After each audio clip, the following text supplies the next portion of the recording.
बेलापुर गांव में मलिका नाम की एक बेहद ही खूबसूरत लड़की रहती थी। वो दिखने में जितनी खूबसूरत थी, उसके बाल भी उतने ही खूबसूरत थे। जिसकी नजर भी उस पर पड़ती तो दोबारा उसे देखे बिना नहीं रह पाता। उसके बाल बेहद ही घने, लंबे और रेशम की तरह मुलायम थे। उसके बाल उसके घुटनों जितने लंबे थे।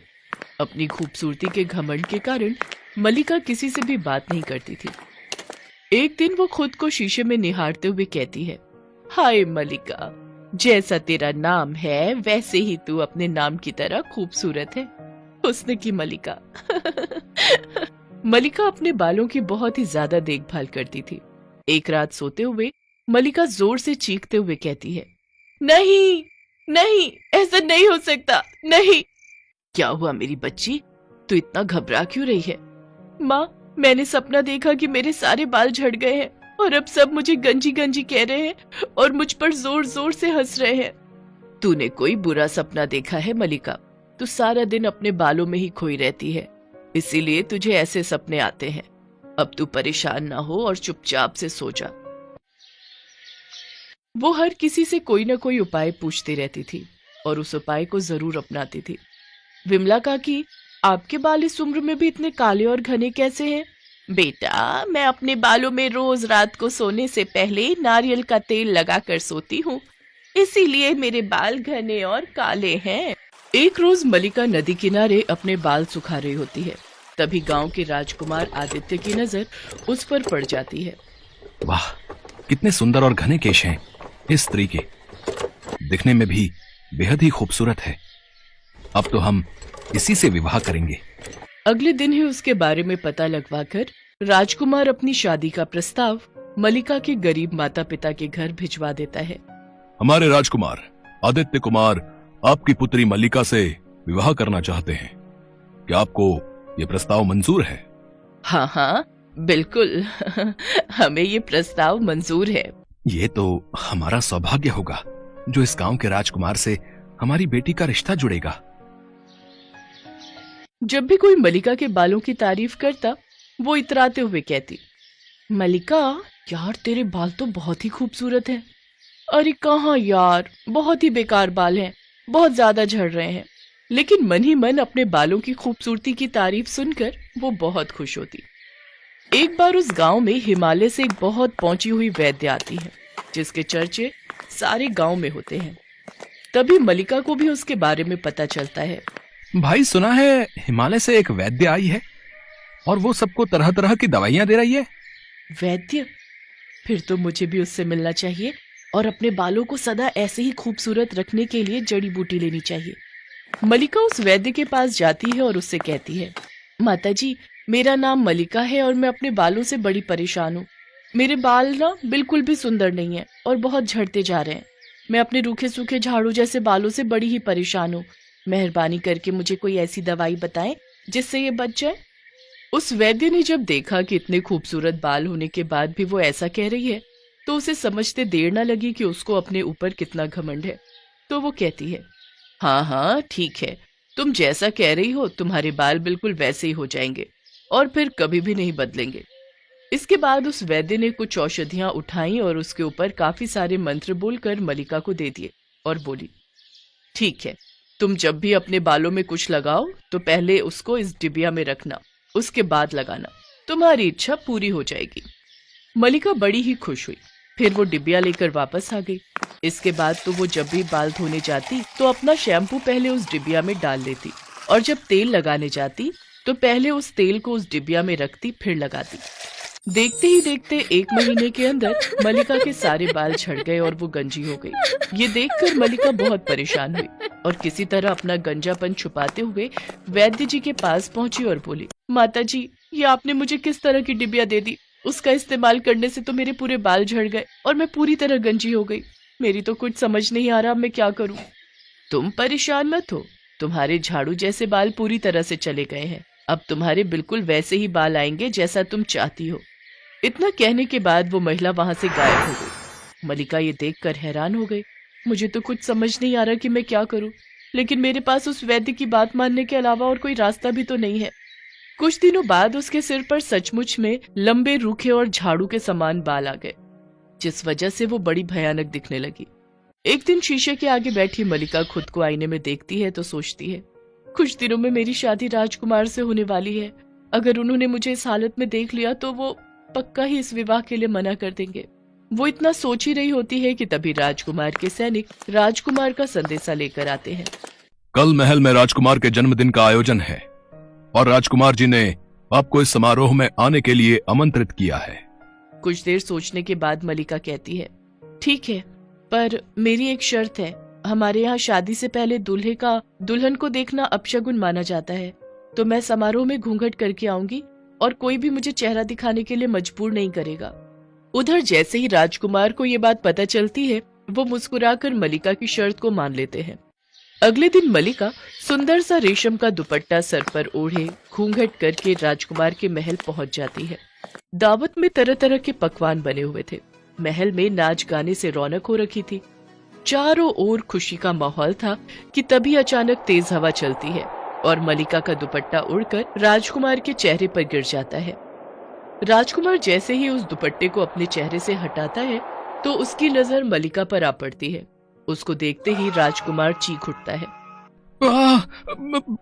तुम भयानक औरत कौन हो और मेरी मलिका कहाँ है? तुम तो कोई चुड़ैल या डायन नजर आती हो। तुम तुरंत ही यहाँ से चली जाओ, नहीं तो मैं तुम्हें मृत्यु दंड दे दूंगा।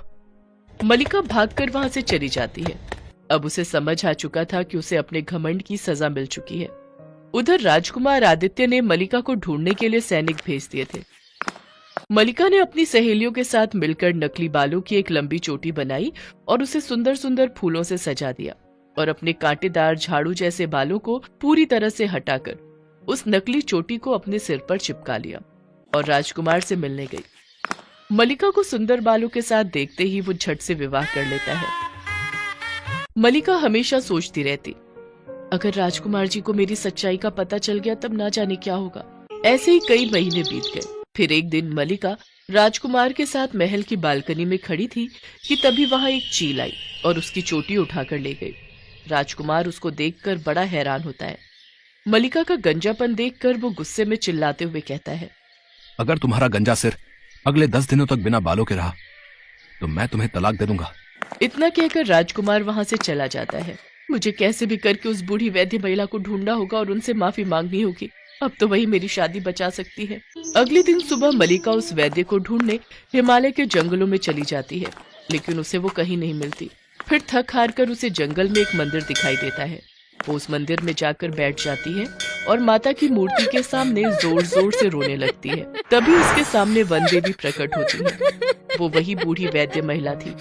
तभी मलिका उससे कहती है, माता, मुझे अपनी गलती का एहसास हो चुका है। अपने लंबे काले घने रेशमी बालों को लेकर जो मैंने घमंड किया था, उसकी सजा मुझे मिल चुकी है। अब मैं कभी खुद पर घमंड नहीं करूंगी। कृपा करके आप मुझे मेरे बाल वापस कर दीजिए। तुम्हें अपनी गलती का एहसास हो चुका है, यही तुम्हारे लिए काफी है। इसके बाद वन देवी उसे आयुर्वेदिक तेल की शीशी देते हुए कहती हैं, यह लो पुत्री, इस तेल को रात को सोने से पहले अपने सिर पर लगा लेना। सुबह तक तुम्हारे सारे बाल तुम्हें वापस मिल जाएंगे। लेकिन हाँ, याद रहे, आज के बाद अपने बालों और चेहरे की खूबसूरती को लेकर कभी घमंड मत करना। इतना कहकर वन देवी गायब हो जाती है। फिर मलिका वो शीशी लेकर अपने घर आ जाती है और रात को सोने से पहले वन देवी का ध्यान करते हुए वो उस तेल को अपने बालों में लगा लेती है। अगले दिन सुबह जब वो उठती है तो उसके लंबे काले घने और रेशमी बाल वापस आ चुके होते हैं। ये देख वो बहुत खुश होती है। मेरे बाल मेरे बाल मुझे वापस मिल गए। आपका बहुत बहुत शुक्रिया वन देवी माँ। वन देवी की जय हो, जय हो, जय हो। उधर जैसे ही राजकुमार मलिका को वापस अपने बालों के साथ देखता है तो वो भी बहुत खुश होता है और उसे अपने साथ वापस अपने महल ले जाता है। इसके बाद दोनों खुशी खुशी महल में रहने लगते हैं। जंगल के बीचों बीच 5 बहनों को बांध कर रखा गया है, वो भी लोहे की जंजीरों से। कोई हिल भी नहीं पा रहा है। उनके सामने रमेश, बिमला, नंदिनी और बिमला के बाकी 4 बेटे खड़े हैं। उनके हाथ में जलती हुई मशालें हैं। रमेश जोर जोर से हंस पड़ता है। कौन बचाएगा तुम लोगों को? यहाँ हम लोगों के अलावा और कोई नहीं है। अब हम तुम सभी को जलाकर राख कर देंगे। ये बोलकर वो चारों लोगों की तरफ आग लगा देते हैं और जोर जोर से हंसने लगते हैं। अब तुम लोग हमें रोक नहीं पाओगे। अब क्या होगा? क्या पांचों बहनें बच पाएंगी? मगर इन लोगों के साथ ऐसा बर्ताव क्यों किया जा रहा है? आखिर किस काम से रोकने की बात हो रही है? ये जानने के लिए इस कहानी को शुरू से शुरू करना पड़ेगा। इस कहानी की शुरुआत होती है राधेगंज नाम के एक गांव से, जहां अंजलि, शेफाली, अनुराधा, माधुरी और पायल नाम की 5 बहनों का जन्म हुआ। पायल को जन्म देने के बाद उनकी माँ का देहांत हो गया और कुछ ही दिन बाद उनके पिता भी चल बसे। उन 5 बहनों में से अंजलि सबसे बड़ी थी, इसीलिए अंजलि ने ही काम करके सबका पेट भरने की जिम्मेदारी अपने कंधों पर ली।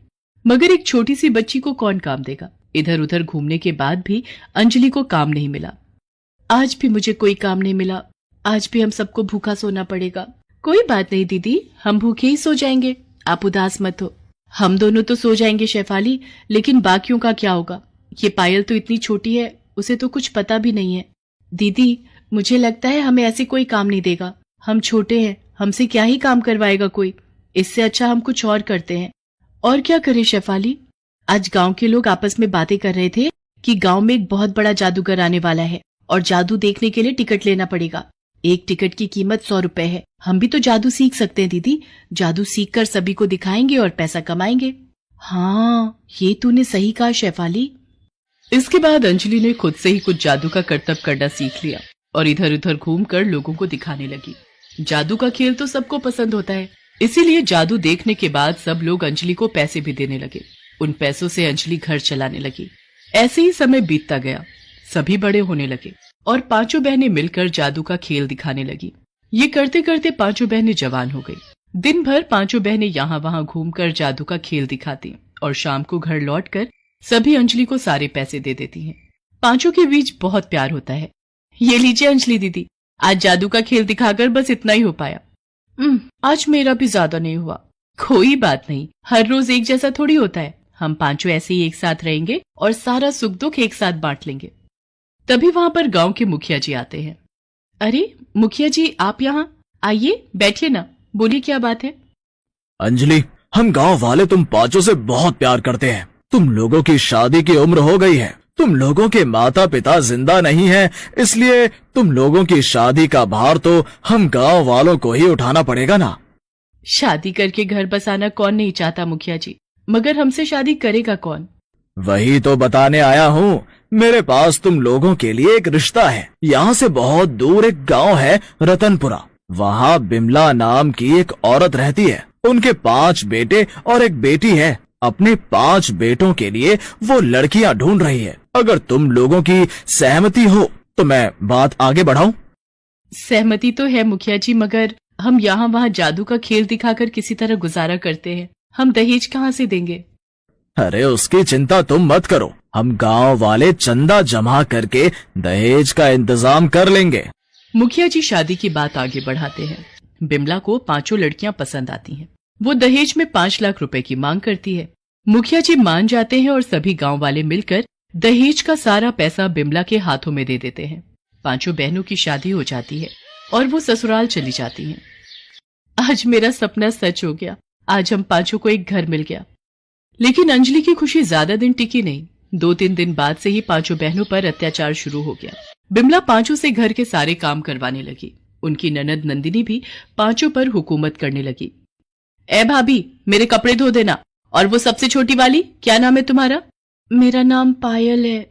हाँ पायल, इधर आओ, मेरे पैर में दर्द हो रहा है, मेरे पैर दबा दो। वो 5 बस यही करने लगी।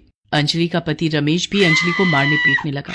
सिर्फ रमेश ही क्यों, रमेश के चारों भाई ऐसा ही बर्ताव करने लगे। मगर अंजलि को पता है कि वो लोग अभी गांव वापस नहीं जा सकती, क्योंकि गांव वालों ने बड़ी मुश्किल से उन लोगों की शादी करवाई है। इसीलिए वो लोग सब कुछ चुपचाप सहने लगी।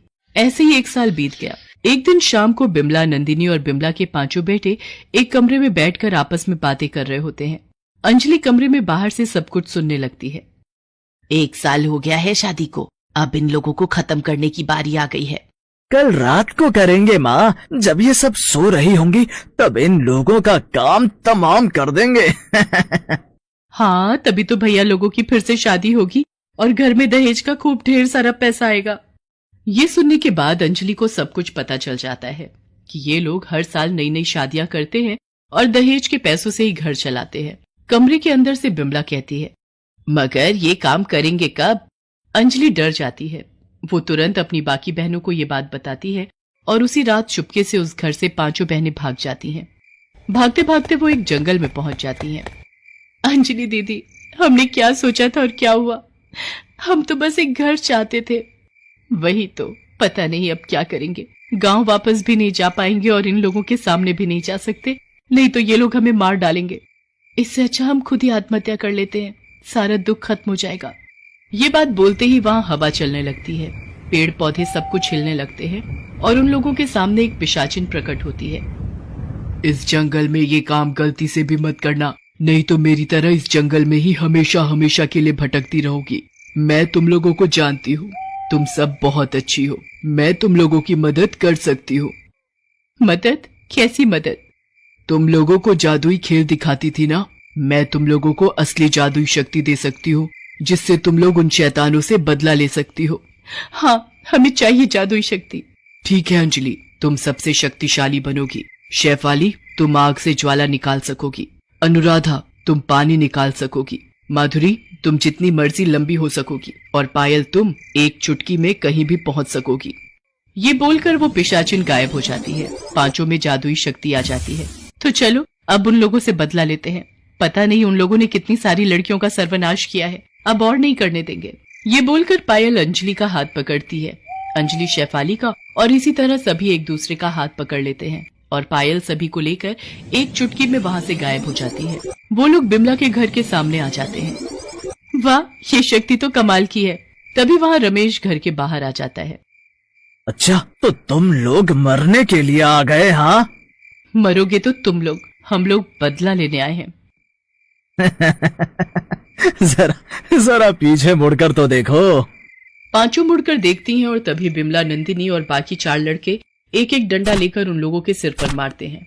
वो लोग बेहोश हो जाती हैं। 5 को जब होश आता है तब वो सब देखती हैं कि उन लोगों को जंगल के बीचों बीच बांध कर रखा गया है, वो भी लोहे की जंजीरों से। कोई हिल भी नहीं पा रहा है।